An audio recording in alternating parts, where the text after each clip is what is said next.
When I started AP English, I was the type of reader that would skim through the page and pick out the main ideas.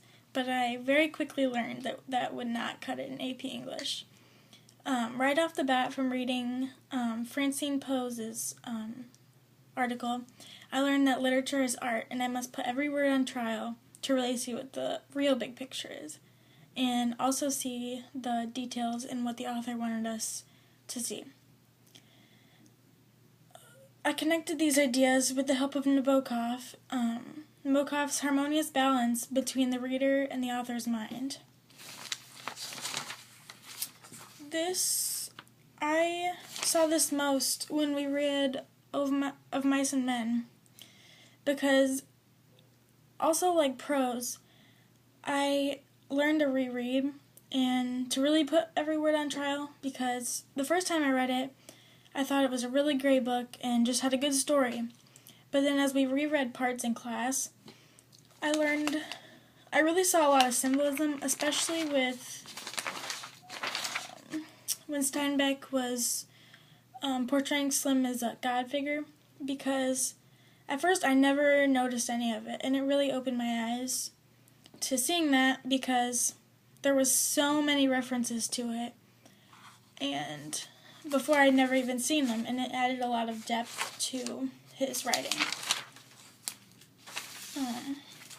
I also started to copy this in my own writing, thinking about every word and the deeper meaning behind it, because like I said, I used to just bounce around and I'd skip a lot of words and just pull out the main ideas. But then as a writer, I use this to really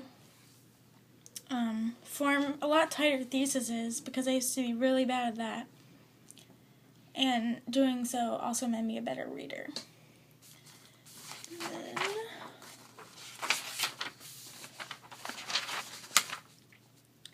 So another thing Nabokov says is that to minor readers is left the ornamentation of the commonplace.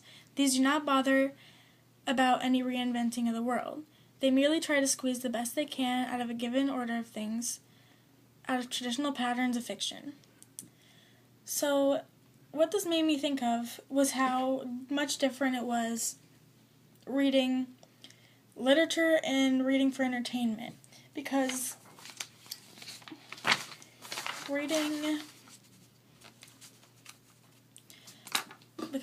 when I do read for entertainment, I skip around a lot, and that just made me think that entertainment reading just tells a story, just straight out how it is, and you can just pick out the main ideas.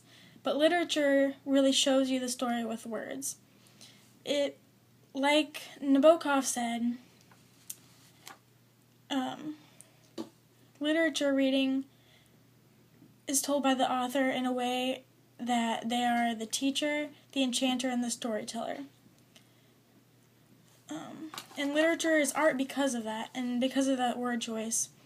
And I really saw that in the beginning of Raisin in the Sun, because of the way that Lorraine Hansberry used her word choice. So on the first page it says, "That was a long time ago. Now the once-loved pattern of the couch upholstery has to fight to show itself from under acres of crocheted doilies and couch covers, which have themselves finally come to be more moved to disguise the worn places on the carpet. But the carpet has fought back by showing its weariness, which, with depressing uniformity, elsewhere on its surface." Now this part, just reading it the first time, it just seems like a dirty old house and couch and everything like that. But then once I went through it, and we went through it as a class, we talked about how it says fighting to show itself, and how the carpet has to fight back, and like the depressing uniformity. And throughout the whole first part, it talks about how the furniture is really a symbol. And that's something I never would have thought about before, and I never would have been able to distinguish without putting every word on trial. And I also, again with talking about how literature is art, and Also, nonfiction can be art. I used to really not like reading nonfiction, but we did do a lot of that this year, and I think one of my favorite ones was definitely Michael Moore's Capitalism, A Love Story. It was just a really great film that we watched, and my assigned part of the film was humor, and I thought this was the best part of it because he put in a lot of random jokes and cat videos, and he had crazy sarcasm and a Jesus voiceover and all that funny stuff, but by using that funny stuff, he was able to tell a deeper story, and he was able to grab the audience's attention, and I know I was a lot more interested in it because there was so much humor. And by doing that, he really made it into art. It's such a topic that is so dull and talked about all the time, but he really made it different by adding things as humor, and he used music and sound effects that were funny and appealing, and it really helped his credibility, and it helped him connect to the audience better. And also,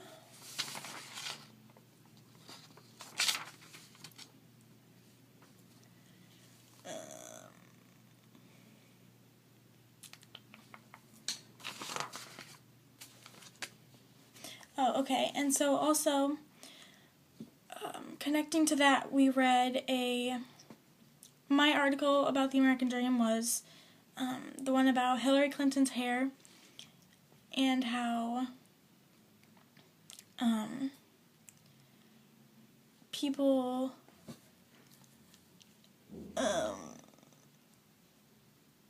would judge people, political figures, based on their hairstyles and their clothing and their choices. Because they were political figures, they would judge them more.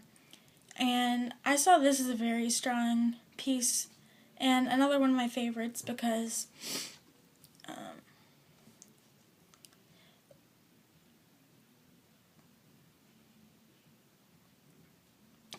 like Perrine, it really showed the wrong versus right answers, and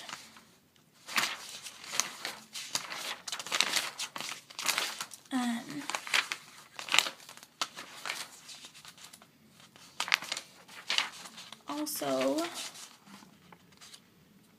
going back to Of Mice and Men, I forgot to talk about this. I also saw a lot about loneliness and the bigger picture overall about the American Dream, which I never really noticed the first time just reading through it real quick. When they talked about Crooks's seclusion and just desire for company, I thought it talked about a lot, and about Curly's wife, how she was acting a specific way. At first I would just think she was crazy, but after discussing it and really thinking about it and putting those words on trial, it just brought out the bigger picture about how they were treated differently because Crooks is African American and because she was a woman at the time. And just the way that I thought about this was a lot differently from the beginning of the year, because at the beginning of the year I would write a lot more, but it would have a lot less structure. Like, for example,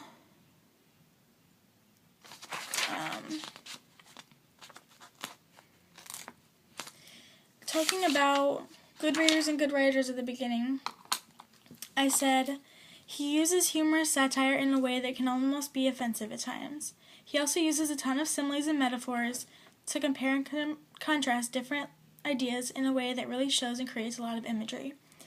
Now, these were just, this is what I thought of when I thought of rhetoric at the beginning of the year, was just similes and metaphors, and throughout the semester I learned that there's so much more types of rhetoric, and talked about this more when we started reading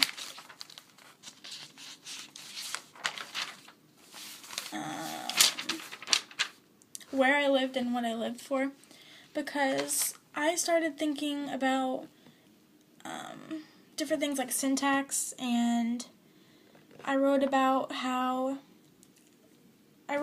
in my journal, I said the syntax he uses, he italicizes certain words to emphasize their importance or add to their meaning.